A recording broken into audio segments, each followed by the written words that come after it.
ഇന്നലെ രാത്രിയോടെയാണ് തൃക്കാക്കരയിൽ മാറ്റമുണ്ടാകുമെന്ന സൂചന ബെന്നി ബെഹനാന് ലഭിച്ചത്. രാവിലെ ഈ നീക്കത്തിന് സ്ഥിരീകരണവും ലഭിച്ചു.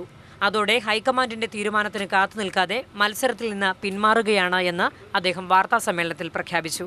KPCC പ്രസിഡന്റിന് താല്പര്യമില്ലാതെ കോൺഗ്രസിന്റെ സ്ഥാനാർത്ഥിയായി മത്സരിക്കാൻ ഞാൻ തയ്യാറാകുന്നത് ശരിയല്ല എന്നതാണ് എൻ്റെ രാഷ്ട്രീയ സംസ്കാരം എന്ന് പഠിപ്പിക്കുന്നത്. താൻ എന്നും അച്ചടക്കമുള്ള പാർട്ടി പ്രവർത്തകനാണ്. പാർട്ടിക്കും മുഖ്യമന്ത്രിക്കും പ്രതിസന്ധി ഉണ്ടാക്കാൻ താൻ ആഗ്രഹിക്കുന്നില്ല. അവസാനം തർക്കമുണ്ട് എന്ന് മനസ്സിലാക്കാൻ കഴിഞ്ഞത് തൃക്കാക്കര നിയോജകമണ്ഡലത്തിലാണ്.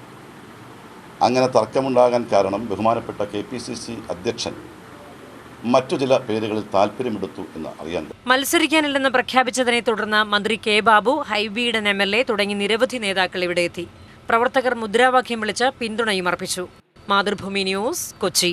പിന്മാറ്റത്തിനിടയാക്കിയ സാഹചര്യം അങ്ങേറ്റം ദുഃഖകരമാണ്. കുറച്ചുകൂടി നന്നായി ഇത് പരിഹരിക്കാമായിരുന്നു എന്നാണ് എൻ്റെ വിശ്വാസം.